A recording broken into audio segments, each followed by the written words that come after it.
बढ़िया, कैसे? स्वागत सर हमारे चैनल में आपका। सर आज की समीक्षा बैठक में क्या कहना चाहेंगे आप सर? देखिए, आज जो यह जौनपुर जनपद में विधानसभा स्तरीय समीक्षा बैठक रही, जिसमें मुगराबाद, शाहपुर और मछली शहर की समीक्षा बैठक रही है। तो आज की समीक्षा बैठक में मुख्य रूप से जो आज़ाद समाज पार्टी जो विधानसभा में सेक्टर और बूथ कमेटियों पे चर्चा हुई है, कहाँ तक हमारा काम हुआ है और निर्देश दिया गया है कि तेज़ी से काम करना है और साथियों ने हमारी पार्टी लगातार अच्छा काम कर रही है विधानसभा स्तर पे, बूथ और सेक्टर कमेटियों पे, भाईचारा कमेटी पे लगातार काम हो रहा है और आने वाले समय में जिला पंचायत की तैयारियों पे भी बातचीत हुई। सर मिशन 2027 का क्या? देखिए, अभी मिशन 2027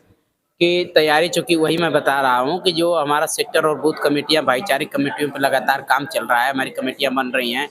सभी साथी कार्यकर्ता लगातार फील्ड में लगातार प्रतिदिन घर घर से बाहर जाके, गाँव-गाँव जाके काम कर रहे हैं, धरातल पे उतर के काम हो रहा है। तैयारियां हो रही हैं, उसी की फीडबैक लेने के लिए हम लोग आए थे विधानसभा स्तर पे। कल भी 2 विधानसभाओं के जफराबाद और केराकत में हमारी समीक्षा बैठक हुई विधानसभा स्तरीय, और यहाँ 2 विधानसभाओं की थी, तो काफ़ी बेहतर चल रहा है और आने वाले समय में विधानसभा 2027 के चुनाव में आज़ाद समाज पार्टी एक मजबूत विकल्प बन के उभर रही है और आने वाले समय में हम एक बेहतर प्रयास करेंगे और बेहतर रिजल्ट देंगे।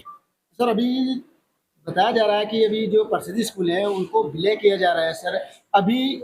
जो गरीब स्तर के जो लोग हैं उनकी शिक्षा स्तर एकदम और घटाया जा रहा है, तो क्या कहना देखिए, चाहेंगे? ये सरकार लगातार इस तरह का प्रयास कर रही है कि कमज़ोर लोग जो हैं, उनको शिक्षा शिक्षा कम से कम मिले, शिक्षा से वंचित किया जा रहा है और ये जो परिषदीय विद्यालय हैं या जो भी सरकारी विद्यालय हैं, इनको इनकी संख्या सीमित करने का उद्देश्य है कि ज़्यादा से ज़्यादा लोग शिक्षा से कम ग्रहण करें। अभी जैसे उदाहरण स्वरूप आपको बता दूँ, तो लगातार दारू के ठेके बढ़ रहे हैं, संख्या बढ़ रही है और बहुत सारी चीज़ें बढ़ रही हैं और इनको प्राइवेटीकरण, शिक्षा को प्राइवेटीकरण किया जा रहा है और शिक्षा माँगी की जा रही है। जो प्राइवेट विद्यालय उनकी शिक्षा उनकी जो फीस लगातार बढ़ती जा रही है, उस पे सरकार का कोई कंट्रोल नहीं, कोई वो नहीं है, ध्यान नहीं है कि हम गरीब तबका शिक्षा कहाँ से ग्रहण करेगा। और जो मजबूत लोग हैं, जो सरकारी कर्मचारी हैं या जो नेता हैं या उस तरह के लोग हैं, वो अपने सभी बच्चों को जो है कि सर प्राइवेट विद्यालयों में पढ़ा लेते हैं या बाहर पढ़ा ले रहे हैं और आम आदमी, गरीब जो बहुजन समाज के लोग हैं, एससी, एसटी, ओबीसी, माइनॉरिटी समाज के, मुस्लिम समाज, ये जो लोग हैं, इनको शिक्षा से वंचित करने का, बहुजन समाज के लोगों को, गरीब लोगों को और गरीब करने का ये प्रयास किया जा रहा है सरकार की तरफ से कि इनको कम से कम शिक्षा मिले। और ये तो पहले सुविधाएं कम है, विद्यालय काफ़ी दूरी-दूरी पे हैं और विद्यालयों को समाप्त करना, कम करना और शिक्षकों की संख्या भी कम करना, ये पूरी तरह से षड्यंत्र है, ये गलत है, ऐसा नहीं होना चाहिए। भारतीय जनता पार्टी की सरकार में बार-बार इस तरह से होता रहा है और इस बार भी हो रहा है। सर अभी आप देख रहे होंगे जिस तरीके से उत्तर प्रदेश में, इसमें जौनपुर जिले में सर बहुत सारी हत्याएं हुई, क्या कहना चाहेंगे सर उत्तर प्रदेश में? देखिए, अभी जो जौनपुर में लगातार हत्याएँ हो रही हैं, अनेकों घटनाएँ हो रही हैं। अभी हमारे भीम आर्मी के राष्ट्रीय अध्यक्ष माननीय एडवोकेट माननीय विनय रतन सिंह जी आए थे,